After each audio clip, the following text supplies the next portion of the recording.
Assalamualaikum warahmatullahi wabarakatuh. Selamat datang dalam perkuliahan Farmasi Fisik di Fakultas Farmasi Universitas Indonesia. Masih bersama saya, Kurnia Sari, yang akan melanjutkan pembahasan topik kelima dari perkuliahan Farmasi Fisik ini, yaitu tentang reologi. Pada sesi sebelumnya, kita telah mempelajari tentang viskositas, reologi, serta aplikasinya pada sediaan farmasi.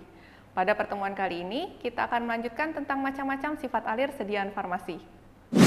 Ditinjau dari pengaruh tekanan pengadukan atau shearing stress dan kecepatan pengadukan atau rate of shear terhadap viskositas suatu sediaan, maka sifat alir sediaan farmasi dapat digolongkan menjadi dua kelompok besar, yaitu sediaan dengan sifat alir yang sesuai dengan hukum Newton dan sediaan yang sifat alirnya tidak sesuai dengan hukum Newton.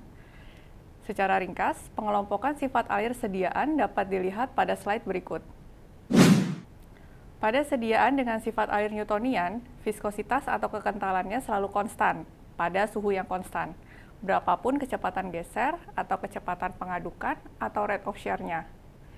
Dapat terlihat pada gambar di slide bahwa sifat alir Newtonian ditunjukkan oleh garis linier pada grafik tekanan geser versus kecepatan geser.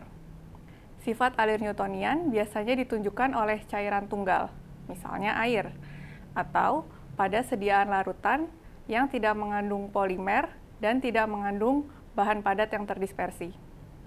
Di sisi lain, berbeda dengan sifat alir Newtonian, pada sediaan dengan sifat alir non-Newton, viskositas atau kekentalannya berubah-ubah tergantung pada kecepatan geser atau kecepatan pengadukan atau rate of shear-nya.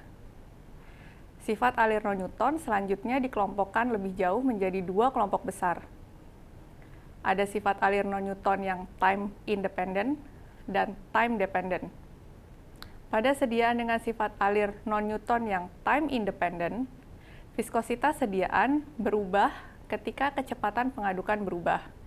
Dan ketika pengadukan dihentikan, maka viskositas sediaan akan segera kembali seperti semula.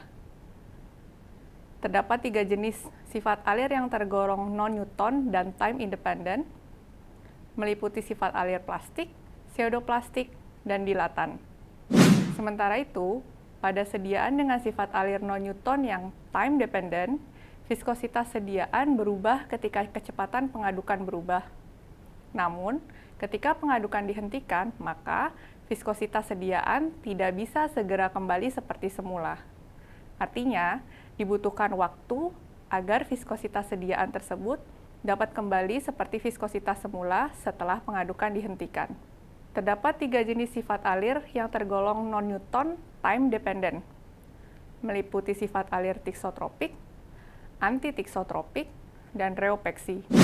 Sediaan dengan sifat alir plastik akan menunjukkan kurva shearing stress versus rate of shear yang serupa dengan kurva sifat alir Newtonian, namun dengan karakteristik yang disebut yield value.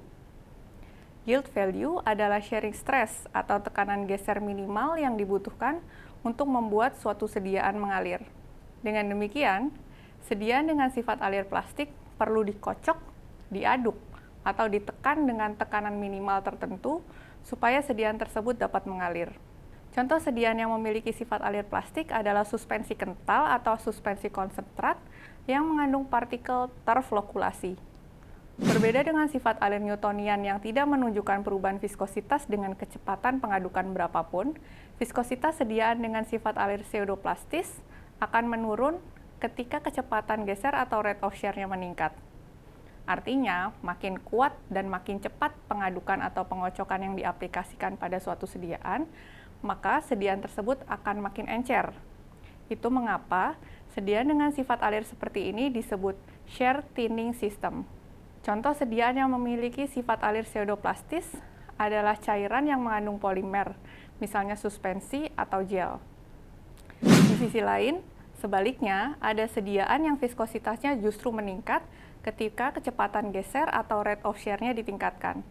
Artinya, makin cepat sediaan tersebut diaduk atau dikocok, maka sediaan tersebut akan makin kental. Itu mengapa sediaan dengan sifat alir seperti ini disebut shear thickening system. Sifat alir seperti ini disebut dilatan. Contoh sediaan yang memiliki sifat alir dilatan adalah suspensi kental yang mengandung partikel terdeflokulasi. Seperti dijelaskan sebelumnya, pada sediaan dengan sifat alir non-Newton yang time dependent, viskositas sediaan tidak hanya dipengaruhi oleh kecepatan pengadukan, namun juga dipengaruhi oleh waktu. Artinya, dibutuhkan waktu yang lebih agar viskositas sediaan dapat berubah akibat pengadukan, dapat kembali lagi seperti semula setelah pengadukan dihentikan. Pada sifat alir tiksotropi, kurva sharing stress versus rate of share serupa dengan sifat alir pseudoplastis. Artinya, viskositas sediaan akan menurun ketika kecepatan atau tekanan pengadukan meningkat.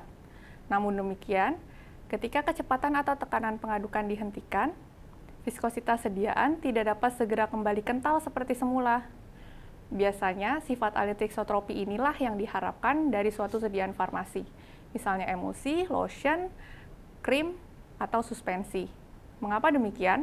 Karena sediaan dengan sifat alir tiksotropi akan memiliki kekentalan dan konsistensi yang tinggi saat disimpan dalam kemasan, sehingga partikel terdispersinya tidak akan mudah mengendap.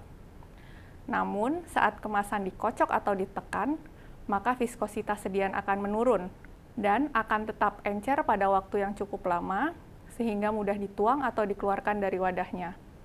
Dan ketika sediaan tersebut disimpan kembali, maka viskositasnya akan kembali kental, sehingga dapat menjaga stabilitas partikel tersuspensi. Ada beberapa kondisi anomali yang mungkin terjadi pada sediaan dengan sifat alir tiksotropi, seperti bulge atau spur, seperti yang tergambar pada slide berikut.